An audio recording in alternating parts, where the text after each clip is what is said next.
Welcome to PDP, Prime Development Podcast. Become the leader people will follow. Howdy doody. This is Nick Humfeld again with Prime Development, and I was making a short video here to kind of discuss and help clear up some frequently asked questions and questions that people have surrounding their designed meal plans or exercise programs. And so today, for example, I'm going to go over kind of a general outline of how I have been sending them out to people to kind of help clarify for them what it means. So I'm pulling up one here as an example. Let me find it here. Okay, so if I go, this is one of the last ones that I sent out as an example. So here, if we go through a standard email for a blood type based diet, for example, so this person is type O, and what you will see in the email at the top, there will be a little food bank based on the blood type, and it'll have 3 columns. It'll say proteins, fats, and carbs. Okay, at the top of that food bank, you will see 3 numbers, and it'll say amounts equaling to so many grams. And I believe in this scenario, it says amounts equal to 20 grams over the protein. They might be at the bottoms of some of them, but it'll be in one of those spots at the bottom or top of that column. So in this one, it'll say proteins and that column, and at the top of it, it'll say amounts equaling 20 grams. In the fats column, it will say amounts equaling 15 grams. And in the carbs column, it says amounts equal to 25 grams. So what that means is that what's listed, for example, underneath the protein column, it says amounts equal 20 grams. That means that each item in that protein column is an equivalent amount of 20 grams worth of protein. So for this one, it says tuna albacore, 3 ounces. That means that 3 ounces of tuna albacore is approximately 20 grams worth of protein. Now, these are all approximate amounts. It might be, give or take a couple grams. You just have to look at the side of whatever can you have or the package, but they're going to be pretty close. So if we go to the fats column, it says amounts equaling to 15 grams for this scenario. The top, olive oil, 1 tablespoon.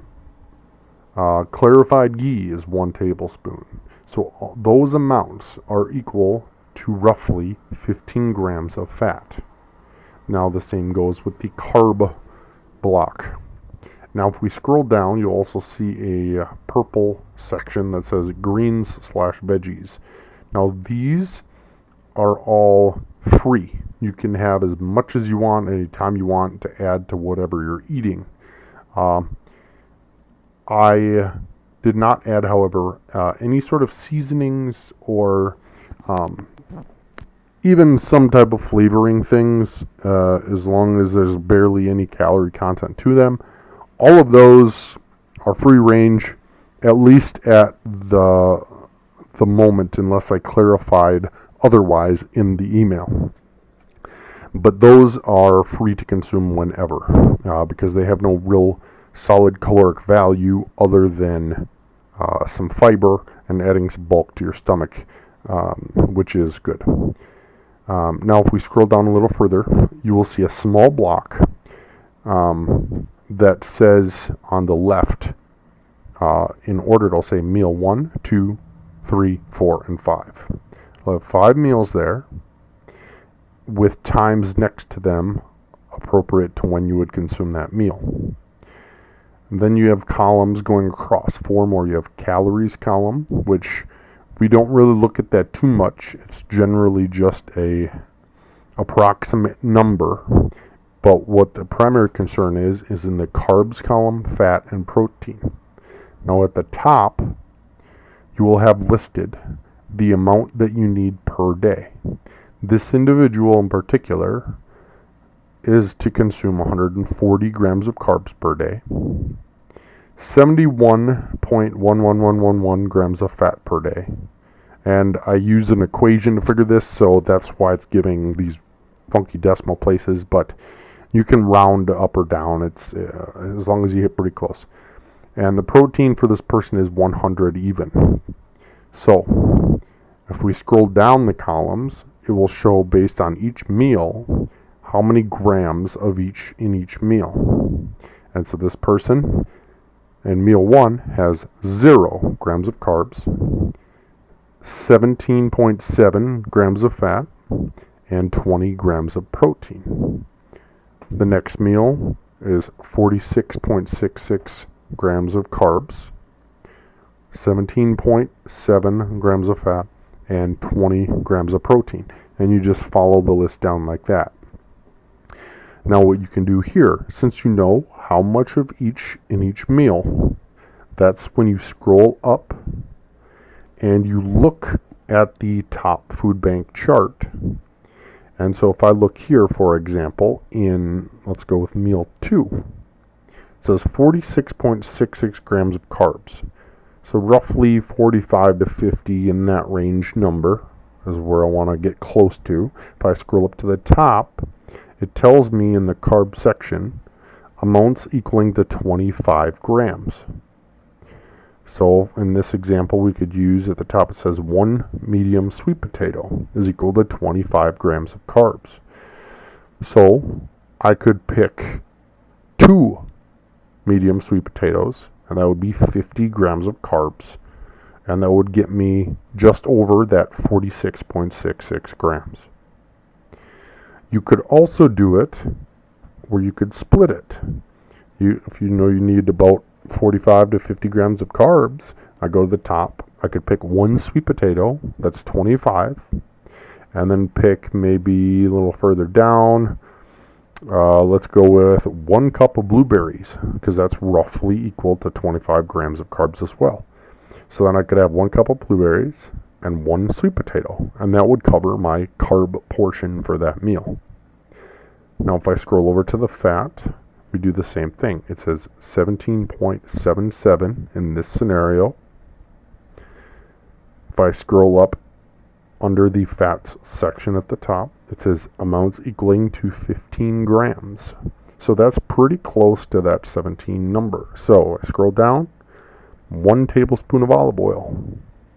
Or in this situation, 1 tablespoon of grass-fed butter for this individual is on there.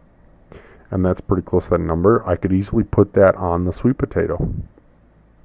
And that would cover my fat amount. Now I scroll over to protein, 20 grams. Up at the top, it says amounts equaling to 20 grams. So I can literally pick anything off that list that equals that approximate amount. And just like with the carbs we could also do a variety, so you could split it half and half with something if you wanted. You just got to get kind of creative if you like. That will open up more options of food for you. Now, if we find a case where it says, say, for 1 meal, 0 grams of carbs, well, then we just fill in the portions for the fat and the protein. And to help fill up in that meal, you could easily pick something off that greens and veggies list, like broccoli or romaine lettuce spinach salad or something like that, if you wanted to add more bulk to that meal. If you wanted something like a quick meal option, one easy thing you could do, in the case here, let's pick meal 3, which also constitutes of carbs, fat, and protein.